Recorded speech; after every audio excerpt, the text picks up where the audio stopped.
Assalamualaikum warahmatullahi wabarakatuh. Kawan-kawan sekalian, selamat datang kembali di channel ini. Kita akan membahas tentang tahapan kedua dalam penyelesaian perselisihan hubungan industrial. Tahapan pertama di video sebelumnya kita sudah membahas tentang bipartit atau berunding antara kita pekerja dengan perusahaan. Nah, kalau kawan-kawan sampai di tahapan kedua ini apa? Tahapan kedua ini adalah tripartit yang melibatkan negara. Dalam hal ini suku dinas tenaga kerja maupun dinas tenaga kerja. Kalau kawan-kawan sampai di tahap ini berarti tahapan bipartit itu teman-teman macet atau gagal. Gagal itu apa sih penyebabnya? Ada dua. Pertama, kalau surat kawan-kawan tidak dijawab, artinya perusahaan tidak mau berunding, itu berarti gagal. Atau kawan-kawan sudah berunding dengan perusahaan tapi tidak tercapai titik temu, berarti itu juga gagal. Nah, masuk ke tahapan tripartit.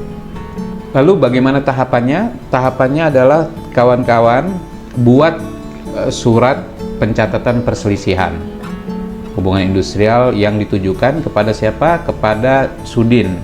Dalam hal ini kepala dinas atau kepala Sudin suku dinas tenaga kerja sesuai wilayah masing-masing. Karena beda-beda. Kalau di Jakarta kami itu misalnya Jakarta Selatan Kasudin dia, suku dinas dia. Tapi kalau di daerah kayaknya dinas dia, dinas tenaga kerja. Buat surat umum, suratnya seperti tanggal, kemudian kepadanya Kasudin atau Kadis, kepala suku dinas maupun kepala dinas tenaga kerja di tempat. Nah, jelaskan sedikit tentang duduk persoalannya, bahwa teman-teman kawan-kawan sudah berunding namun tidak tercapai hubungan industrial berkenaan dengan PHK kawan-kawan. Nah, surat tadi dilampirkan dengan bukti gagalnya kawan-kawan berunding. Bisa jadi karena tidak diterima maupun sudah berunding tapi gagal. Kalau pernah kirim surat tapi tidak dijawab, nah bukti kirim surat itu kopinya dilampirkan di surat pencatatan perselisihan hubungan industrial. Kemudian kalau pernah berunding tapi gagal, hasil risalahnya itu yang pernah kita jelaskan, hasil risalahnya itu dikopi, lampirkan di surat pencatatan tadi. Nah itu daftarkan ke Sudin Tenaga Kerja maupun Dinas Tenaga Kerja. Lalu yang umum terjadi biasanya kalau kami di Jakarta itu sekitar 14 hari kita akan mendapatkan respon tuh dari Sudinaker Trans dan Energi, biasanya via, karena kan kita mencantumkan nomor telepon kita ya, WA kita. Nanti biasanya dari sana setelah 14 hari dia konfirmasi termasuk mengirimkan, karena ini memang sudah mudah ya, kawan-kawan udah mudah, udah ada WhatsApp, udah ada perpesanan yang mudah.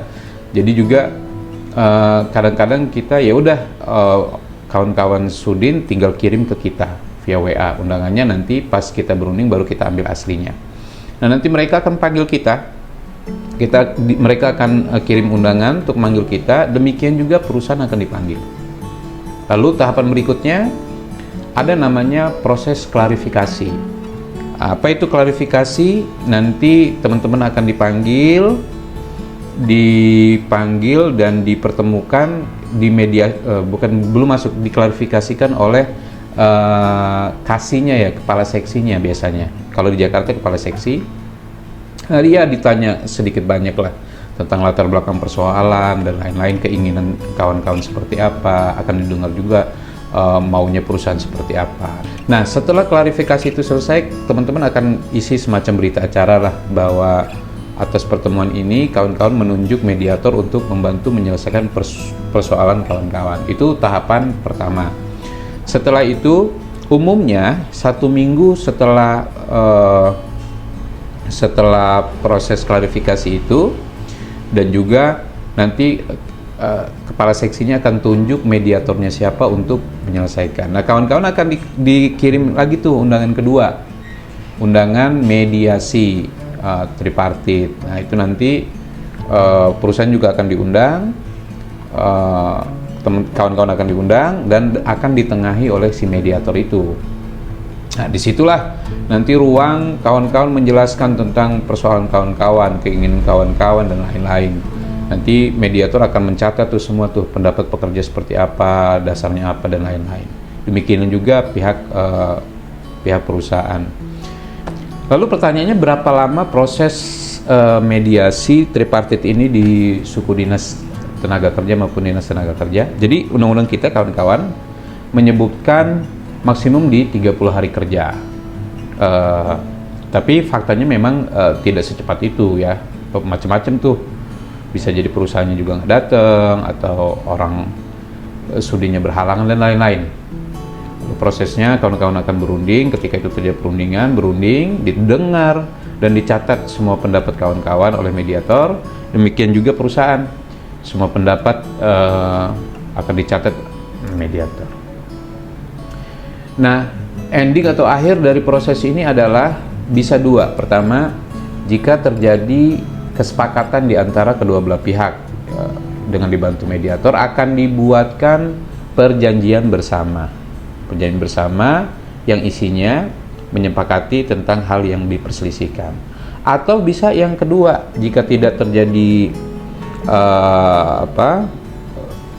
tidak terjadi kesepakatan, mediator akan mengeluarkan anjuran, akan mempertimbangkan semua aspek-aspek hukum pendapat kawan-kawan maupun perusahaan dibandingkan dengan aspek-aspek hukum yang ada di Indonesia. Kemudian mediator akan memberikan pendapatnya, lalu memberikan anjuran. Beberapa kasus dengan anjuran itu keluar, perusahaan itu mau mengikuti anjuran mediator. Tapi kasus-kasus yang lain, dengan adanya anjuran itu keluar, perusahaan abai. Nah, tentu kawan-kawan harus maju ke tahap berikutnya, yaitu mengajukan gugatan perselisihan hubungan industrial, di mana di pengadilan tempat kawan-kawan berada. Kalau kami Jakarta itu di Bungur, kalau teman-teman yang di Jawa Barat itu ke Bandung dan lain sebagainya. Tapi enaknya begini, enaknya saya selalu ngulang, pengadilan di Indonesia itu konsepnya itu mudah, murah, dan cepat. Nah, mudah-mudahan video ini membantu. Kita akan coba lanjutkan ke tahap berikutnya sampai tahap pengadilan. Bagaimana membuat gugatan dan lain-lain. Sekali lagi, video ini ditujukan untuk kawan-kawan yang belum berserikat. Karena memang kalau dia ada serikat, serikatnya akan membantu masalah pembelaan ini. Itu ya, teman-teman. Tetap semangat, tetap berjuang. Hidup buruh, hidup buruh, hidup buruh. Assalamualaikum warahmatullahi wabarakatuh.